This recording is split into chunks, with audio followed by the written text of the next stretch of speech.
Hi everyone, Darcy Bono here. In this video, we're going to look at the new Citadel tool series. Now, GW was kind enough to send me their new tool set to test out and review, and this is going to be a pretty interesting review because it's mostly, or at least halfway, negative.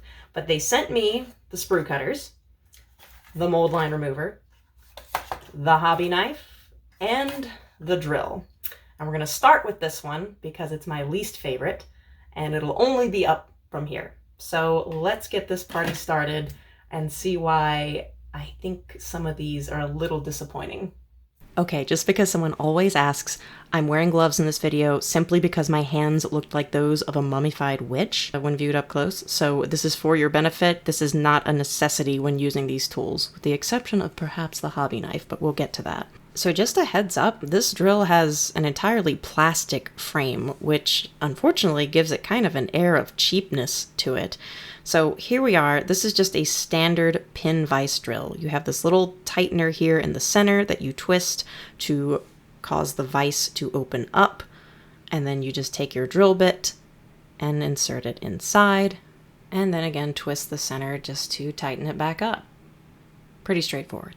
Now, you do get two types of drill bits. You actually get a pair of them, so 4 drill bits total, with the smaller one being 1 millimeter and the larger one being a 1.5 millimeter. The smaller one being intended for pinning, while the larger is intended to drill gun barrels. Okay, my main problem with this drill is that it was not made to accommodate people with smaller hands, such as most women. The average female hand size is 6.8 inches. I did my research and almighty Google told me that. That's what this is. I measured from here to there. I have standard issue, average female size hands. When I go to grip this comfortably, with my fingers partially curved to get a better grip, it lands my grip right on these wings, which at first I thought, I was like, maybe there's supposed to be some kind of turbine that you turn, that helps you turn. No, it doesn't, because when you go to turn, you have to widen your fingers in order to turn these, and that loosens your grip. So instead of just doing tight controlled circles, like I'm not actually turning this, I'm just trying to do the motion for you, like any other cylindrical drill that doesn't have these annoying wings, you have to widen your fingers in order to do that. So I thought, okay, well maybe that's not the case, but if that's the case, where are you supposed to grip this?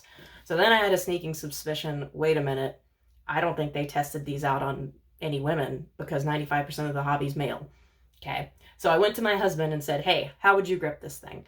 And he is able to, having larger hands, grip down here comfortably with his fingers slightly curved, because he has longer fingers. He can reach down there and still have them partially curved. In order for me to reach down there, I have to fully extend my fingers, and even then they go just past these wings. So either they didn't test this out on anyone with smaller hands than the average guy hands, or they think that we should be turning these wings. Either one is not ideal. I would not drill something small, especially something tiny like a bolt pistol, like the Sisters of Battle bolt pistol. Would not use this to do fine detail drilling. So just for a better idea of what I'm talking about, I am able to grip near the head of the drill if I sock the base of it into kind of the heel of my hand where my wrist is. It's a very bizarre and not a very stable grip, but it at least allows me to use the drill. But that being said, it just doesn't have a very smooth rotation. It feels fairly stiff compared to other drills that I've used.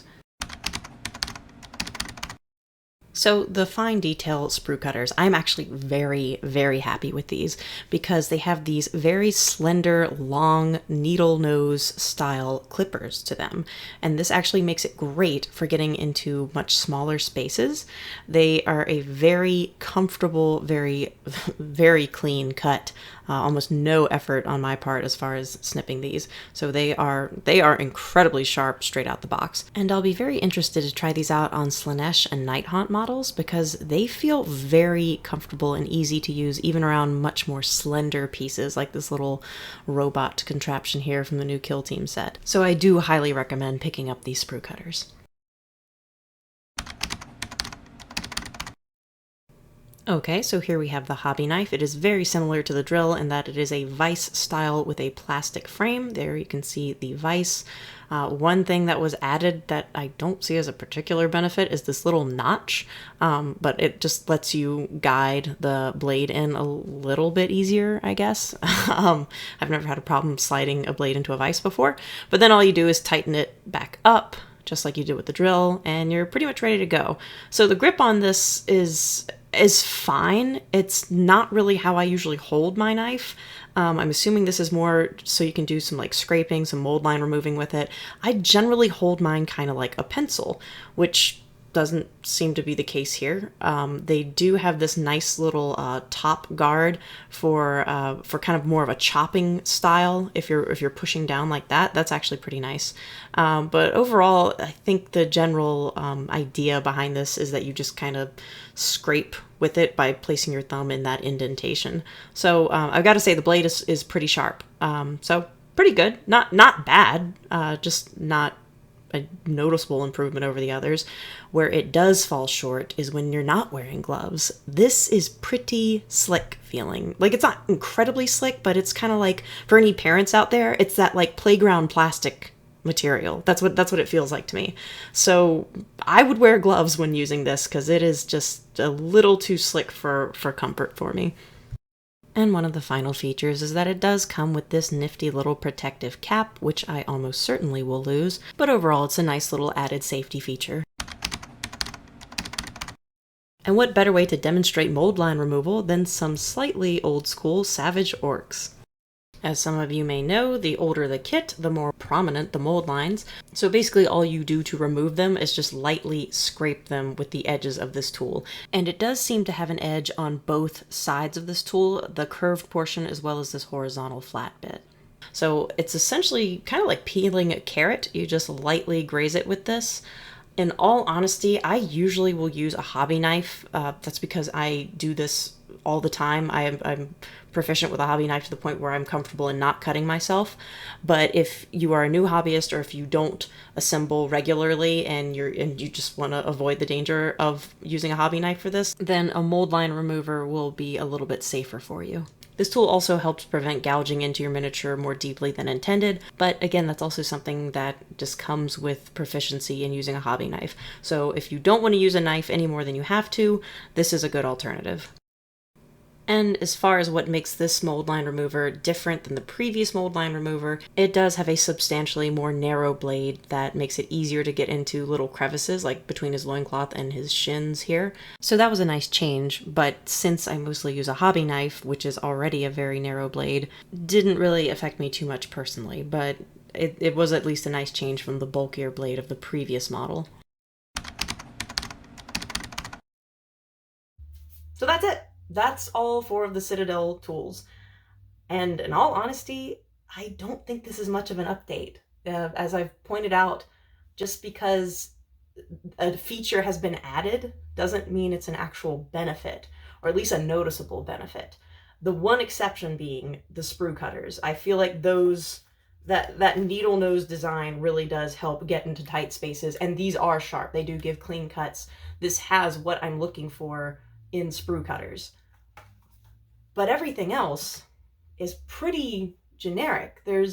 I even went through the article that Warhammer Community posted to look at the marketing copy, the writing of what sells an item, basically. I was like, how are they promoting these? They really don't have anything extra to them. And everything is very subjective. It's ergonomic grip, meaning it's better to hold. Not really. It depends on how you hold things. So there's no actual feature to any of these that really does anything. Even the little the notch in this, the little notch that helps you slide in the blade.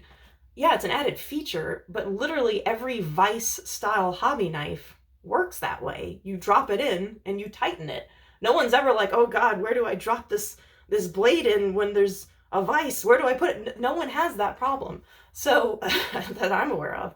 So yeah, it's a bit of a disappointment, and especially if you have used the previous set of tools, because you're going from metal and wood, things that have heft and at least a feel of quality to them, to just straight up plastic.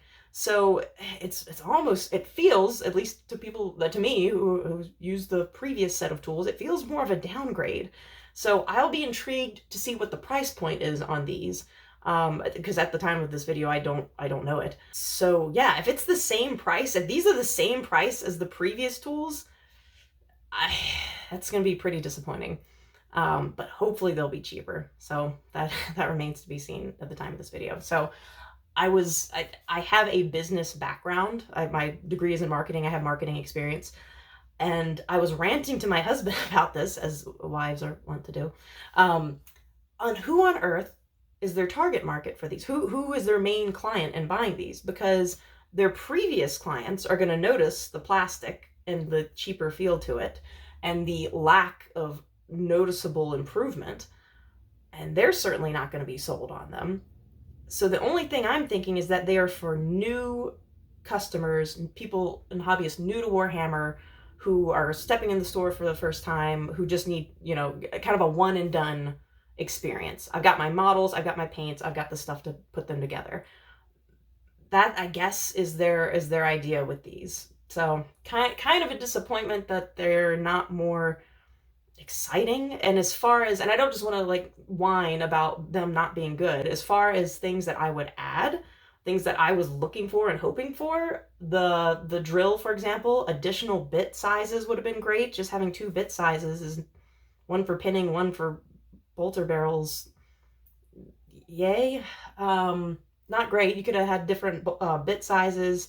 As far as the hobby knife goes, I think they're better off with a rubberized grip than they are this here, put your thumb here, because having that kind of design limits you to a particular hold style, which not everyone has. We hold things differently. Things are comfortable to different people. So I think they'd have been better off doing a rubberized grip, as seen in other hobby knives, compared to this put your thumb here kind of thing.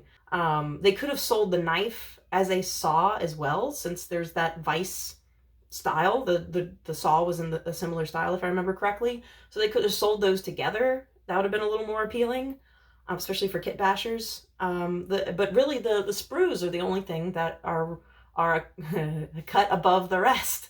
So alas, that is my honest review of the update to the Citadel tool series. So thank you for listening to me. I hope this was informative, and I hope I will have a more positive review for you guys next time. Take care.